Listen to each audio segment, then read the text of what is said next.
Muito bem, turma. Dando continuidade à nossa aula, agora eu vou falar um pouquinho sobre leis de Mendel. Como a gente viu um pouquinho sobre o histórico, eu dividi a história em três partes. Pré-história da genética, os gregos na genética e genética contemporânea. Aqui eu já vou falar de genética pós-Mendel, praticamente. Então, a gente já começa falando sobre Mendel. Gregor Johann Mendel, em 1865, ele é um monge agostiniano que apresentou à comunidade científica seus experimentos em genética com ervilhas, realizados no mosteiro de Brunn, na Áustria. Porém, pelo fato dele ser um religioso e outras características, outros problemas à parte, o seu teste, os seus trabalhos não foram levados a sério. 35 anos depois, em 1900, três biólogos suecos, eles chegaram às mesmas conclusões das teorias genéticas. Porém, eles perceberam que essas teorias deles já tinham sido confirmadas por Mendel há 35 anos antes. Em 1902, Sutton ele verificou que o comportamento dos cromossomos nas divisões celulares era muito parecido com os fatores mendelianos. Vou falar o que são esses fatores mendelianos, que na verdade são a mesma coisa que genes, mas eu vou falar daqui a pouco o que é exato. E o Thomas Hunt Morgan, em 1910, ele realiza experimentos com aquela mosquinha da banana, que a gente chama de mosquinha da banana, que é a famosa Drosophila melanogaster, para comprovar a teoria cromossômica da herança, segundo a qual os genes estão alocados ali nos cromossomos.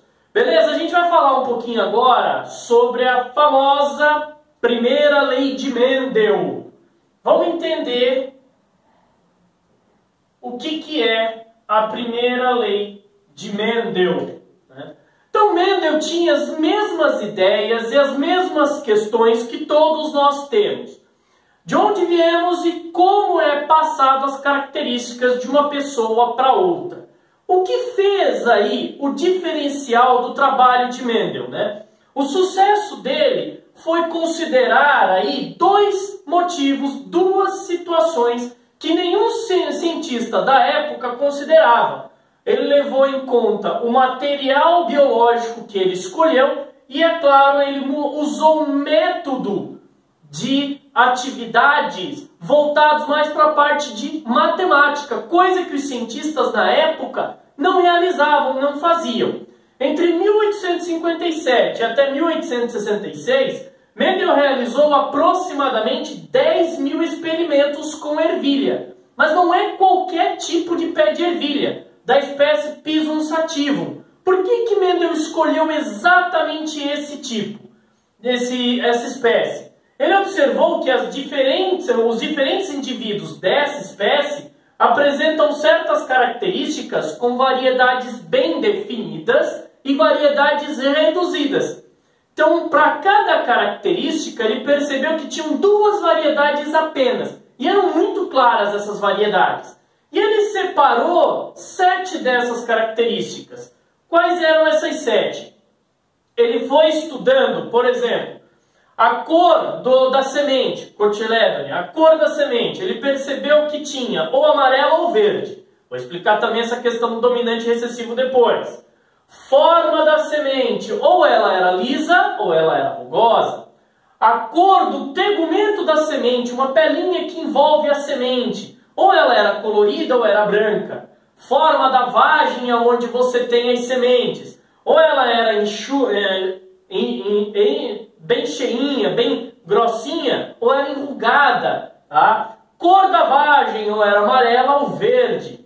Posição da flor no caule da planta, ou era na parte final ou axilar, no encontro entre dois galhos. E o comprimento do caule, ou era um caule longo ou era um caule baixo. Então ele trabalhou com essas 7 características aí. Como que ele fez? O cruzamento parental. Vamos colocar aqui. Ele primeiro determinou quem seriam os pais, os originais, os primeiros? No início do experimento, Mendel fazia cruzamento entre plantas que diferiam de apenas um caractere. Ele trabalhou apenas com um caractere. E aí, nesse caso, né, o que é chamado de monohibridismo. Como que ele fez isso?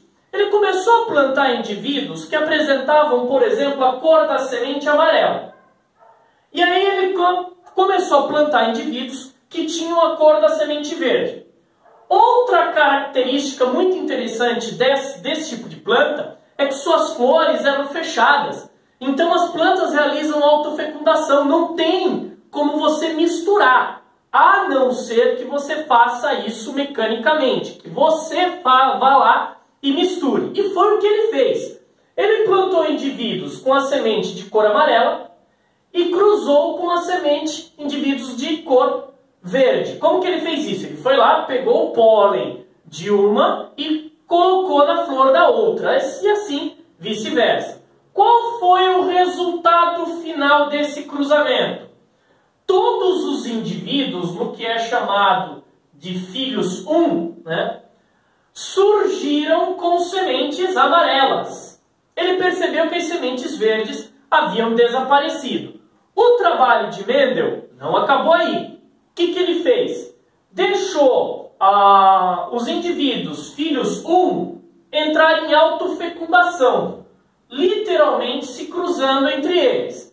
Qual foi o resultado? Em F2, filhos 2, ele percebeu que surgiram indivíduos de cor amarela da semente e de cor verde da semente.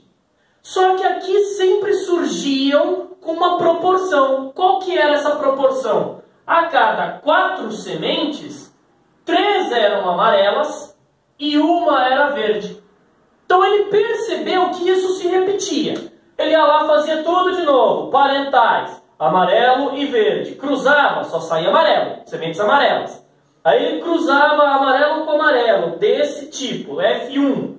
Resultado, surgiam amarelos e verdes novamente, só que numa proporção, a cada 4 sementes, 3 eram amarelas e uma era verde. Tá?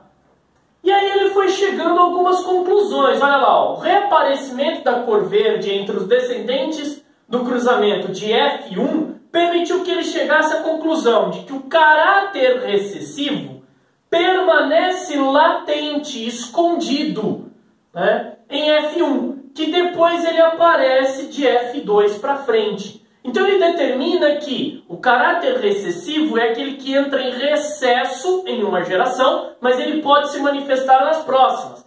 Entusiasmado, Mendel repetiu isoladamente o experimento para cada um dos 7 caracteres. E o resultado sempre foi o mesmo. 75% caráter dominante e 25% caráter recessivo de F2 para frente. Chegando assim, ele, no final de tudo isso, ele chega à seguinte conclusão. Supôs, por exemplo, que cada caráter deveria ser condicionado por 2 pares de fatores. Lembra dos fatores mendelianos que eu falei um pouco antes?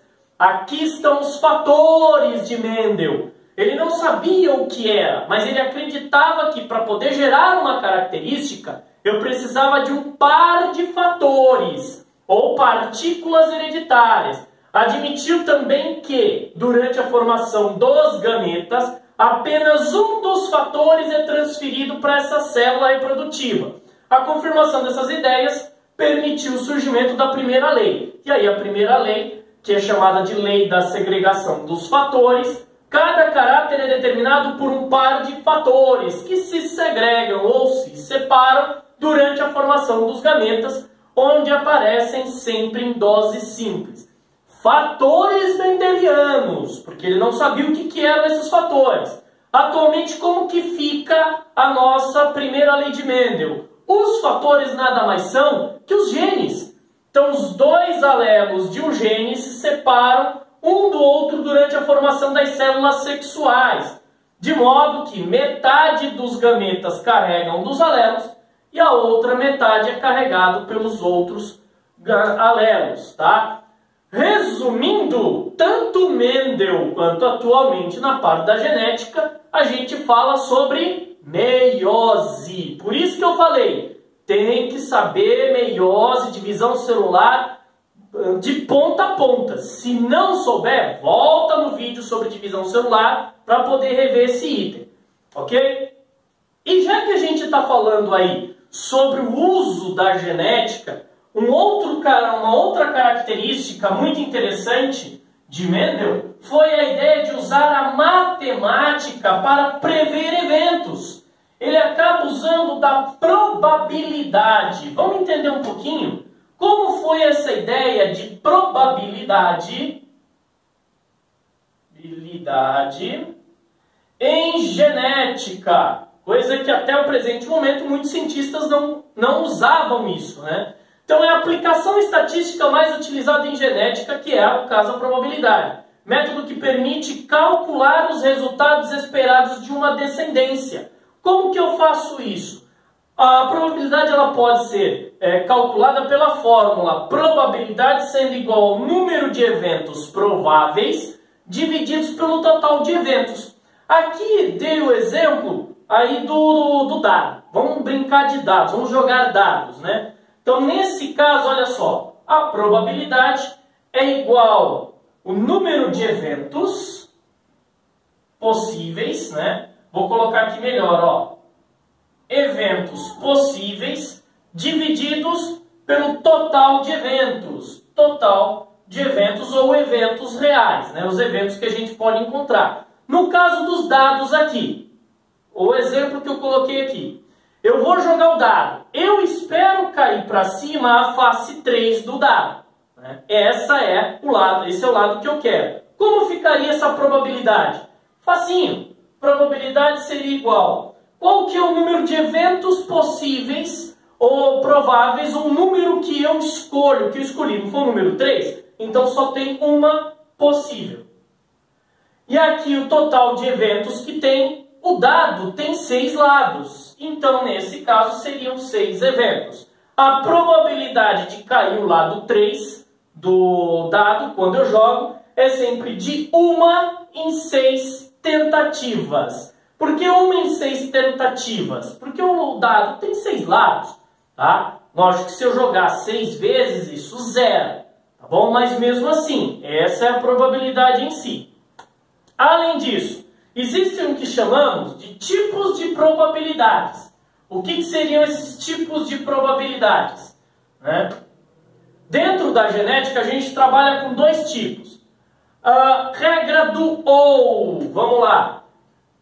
Regra do ou. Eventos mutuamente exclusivos. Se a ocorrência de um evento excluir a possibilidade do outro, a gente chama de lei da soma das probabilidades. Quando 2 eventos são mutuamente exclusivos, a probabilidade de que eles ocorram é fornecida pela soma das probabilidades. Então, na regra do ou, é probabilidade igual a probabilidade 1 mais a probabilidade 2. Vamos voltar no caso dos dados. Vou jogar o dado. Eu quero saber qual que é a chance de cair o lado 3 ou o 5. Se cair o 3, apaga o 5. Se cair o 5, apaga o 3. Um ou outro. Então, neste caso, probabilidade é igual à probabilidade do 3, que a gente viu anteriormente, 1 sobre 6, mais a probabilidade do 5, que também é 1 sobre 6. Neste caso, soma das frações. Seriam 2 sobre 6, a gente entra em simplificação de frações, 1/3. Essa é a probabilidade de cair ou um ou outro. A outra regra também, o outro tipo de probabilidade que a gente tem é chamada de regra do E, né? Regra do E. E se de repente eu tiver uma possibilidade onde as 2 características se manifestam ao mesmo tempo, ou eventos independentes? Para determinar a probabilidade de 2 eventos independentes ocorrerem ao mesmo tempo, usa-se a lei do produto da probabilidade, né? Então, nesse caso, a probabilidade de ocorrência simultânea de 2 ou mais eventos é igual ao produto das probabilidades. Como que ficaria? Probabilidade é igual a probabilidade 1 vezes a probabilidade 2. Aí aqui eu vou dar um exemplo um pouco diferente. Eu vou jogar ao mesmo tempo um dado e uma moeda. E aí eu quero saber quais são as chances de dar lado 5 no dado e coroa na moeda ao mesmo tempo. E aí vamos lá, né? Probabilidade é igual. O do dado, 1 sobre 6. A gente já viu isso. Vezes agora o da moeda. A moeda tem 2 lados. Só que só vai aparecer um, ou cara ou coroa. Então, a probabilidade da moeda, 1/2. Faça a multiplicação. 1 vezes 1, 1. 6 vezes 2, 12. 1 sobre 12. Tá? Esse é o total da probabilidade. Beleza, pessoal? Mais uma aulinha aí pra gente. Então, até a próxima.